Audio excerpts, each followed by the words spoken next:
आज आप सुने मंगलवार व्रत कथा।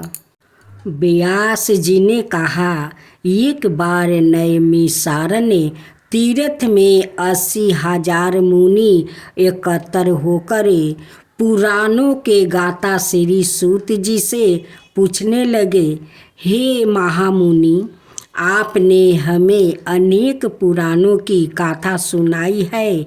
अब कृपा करके हमें ऐसा व्रत और गाथा बताइए जिसके करने से संतान की प्राप्ति हो और मनुष्यों को रोग शोक अग्नि सबर दुख आदि का भय दूर हो जाए, क्योंकि कलयुग में सभी जीवों की आयु बहुत कम है।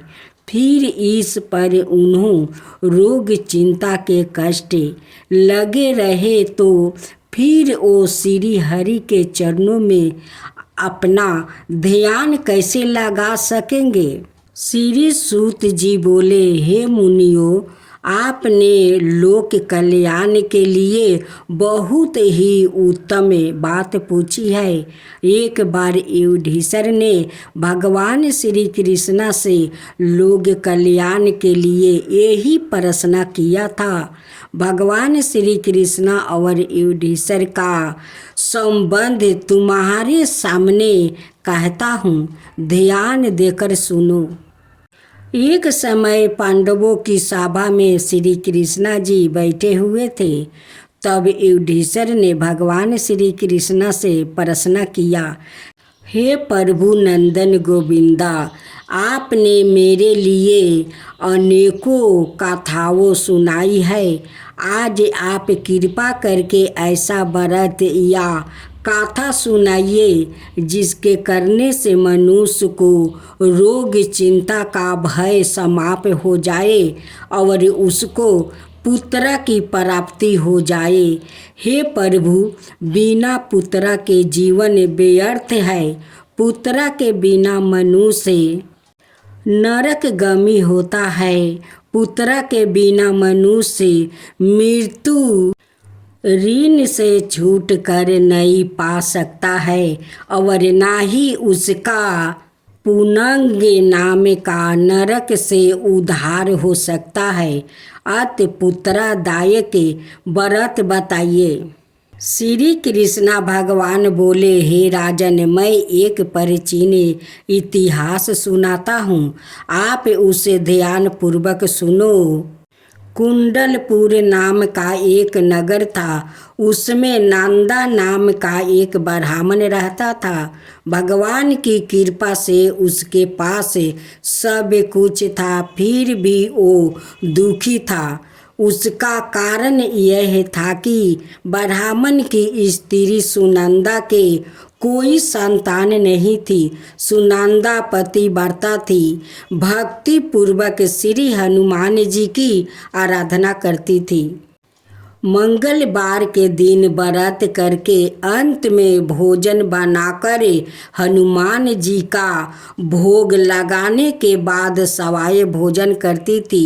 एक बार मंगलवार के दिन ब्राह्मणी गिरहे कार्य की अधिकता के कारण हनुमान जी को भोग ना लगा सकी, तो इस पर उसे बहुत दुख हुआ। उसने कुछ भी नहीं खाया और अपने मन में प्रण किया कि अब तो अगले मंगलवार को ही हनुमान जी का भोग लगा कर अन्न जल ग्रहण करूँगी। ब्राह्मणी सुनंदा प्रतिदिन भोजन बनाती, श्रद्धा पूर्वक पति को खिलाती, परंतु सवाए भोजन नहीं करती और मन ही मन श्री हनुमान जी की आराधना करती थी। इस प्रकार 6 दिन गुजर गया और ब्राह्मणी सुनंदा अपने निश्चय के अनुसार भूखी प्यासी निराहार रही। अगले मंगलवार को ब्राह्मणी सुनंदा प्रातःकाल ही बेहोश होकर गिर पड़ी। ब्राह्मणी सुनंदा की इस असीम भक्ति के प्रभाव से श्री हनुमान जी बहुत प्रसन्न हुए और प्रकट होकर बोले, सुनंदा, मैं तेरी भक्ति से बहुत प्रसन्न हूँ, तू उठ और वर मांग। सुनंदा अपने आराध्या देव श्री हनुमान जी को देख कर आनंद की अधिकता से प्रसन्न हो गई। श्री हनुमान जी की चरणों में गिर कर बोली, हे प्रभु, मेरी कोई संतान नहीं है, कृपा करके मुझे संतान प्राप्ति का आशीर्वाद दे, आपकी अति कृपा होगी। श्री महावीर जी बोले, तेरी इच्छा पूर्ण होगी, तेरे एक कन्या पैदा होगी, उसके अष्टांग प्रतिदिन सोना दिया करेंगे। इस प्रकार कहकर श्री महावीर जी अंतर्ध्यान हो गए। ब्राह्मणी सुनंदा बहुत हर्षित हुई और सभी समाचार अपने पति से कहा। ब्राह्मण देव कन्या का वरदान सुनकर कुछ दुखी हुए, परंतु सोना मिलने की बात सुनी तो बहुत प्रसन्न हुआ। विचार किया कि ऐसी कन्या के साथ मेरी निर्धनता भी समाप्त हो जाएगी। श्री हनुमान जी की कृपा से वो ब्राह्मणी गर्भवती हुई और 10वें महीने में उसे बहुत ही सुंदर पुत्री प्राप्ति हुई। यह बच्ची अपने पिता के घर में ठीक उसी तरह से बढ़ने लगी जिस प्रकार शुक्ल पक्ष का चंद्रमा बढ़ता था।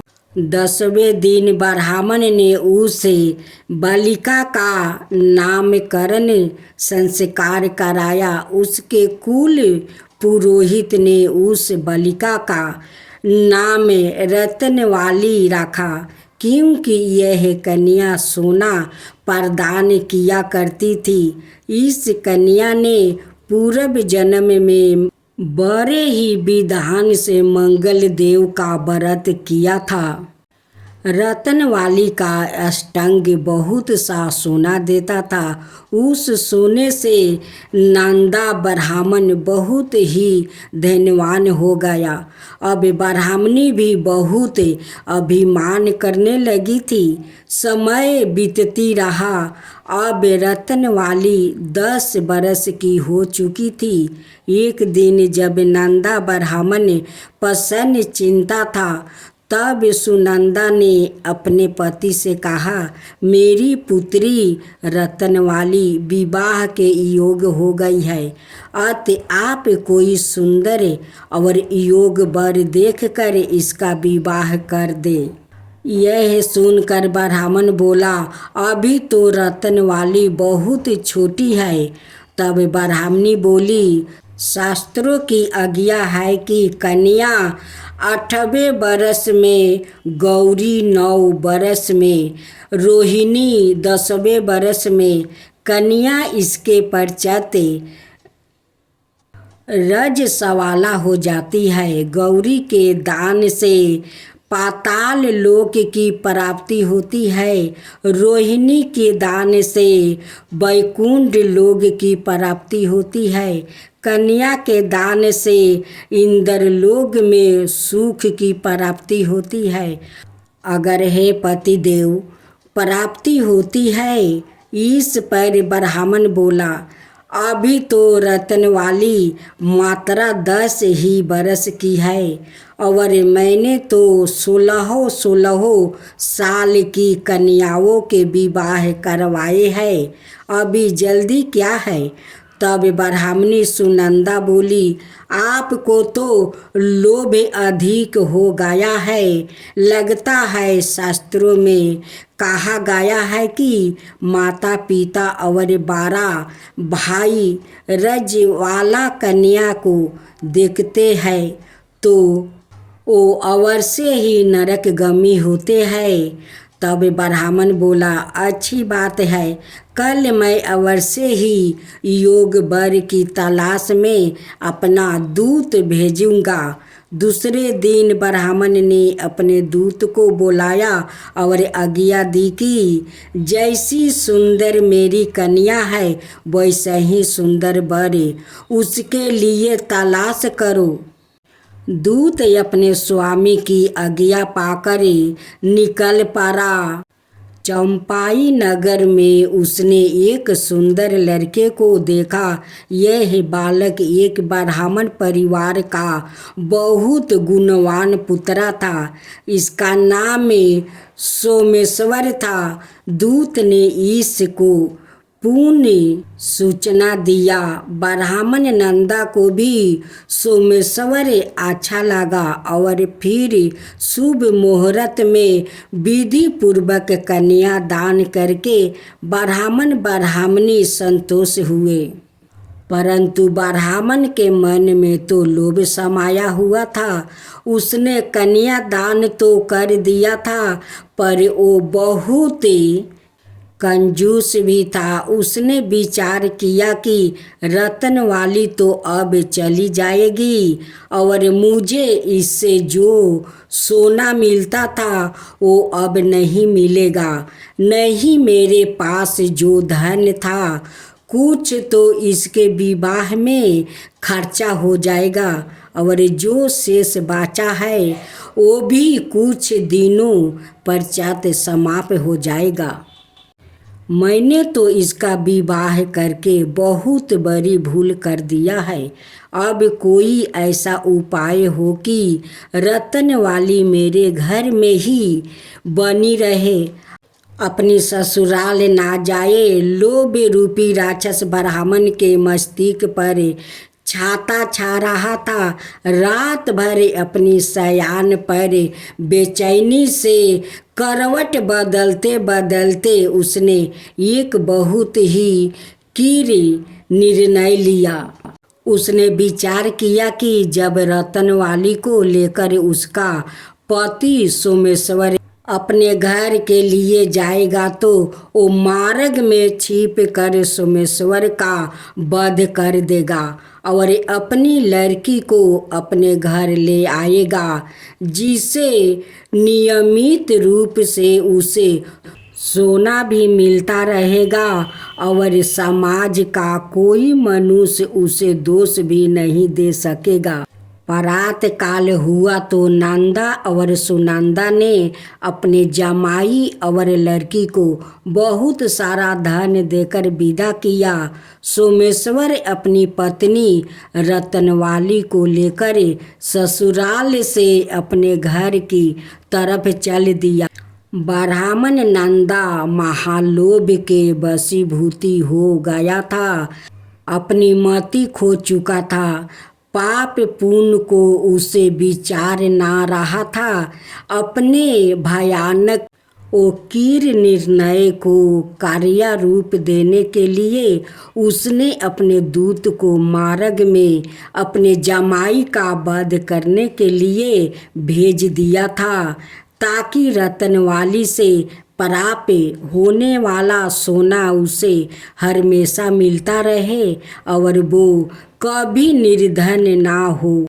ब्राह्मण के दूत ने अपने स्वामी की आज्ञा का पालन करते हुए उसके जमाई सोमेश्वर का मार्ग में ही वध कर दिया।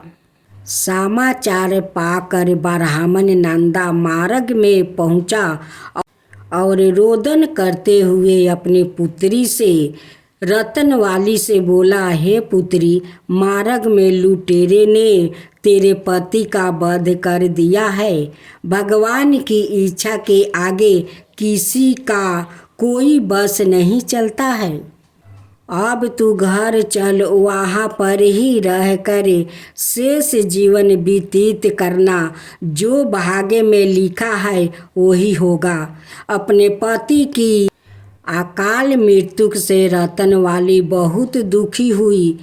करुण कंदन और रोदन करते हुए अपने पिता से बोली, हे पिताजी, इस संसार में जिस स्त्री का पति नहीं है उसका जीवन व्यर्थ है। मैं अपने पति के साथ ही अपने शरीर को जला दूंगी और सती होकर अपने इस जन्म को, माता पिता के नाम को और सास ससुर को, यश को सार्थक करूँगा। ब्राह्मण नंदा अपनी पुत्री रतनवाली के वचनों को सुनकर बहुत दुखी हुआ।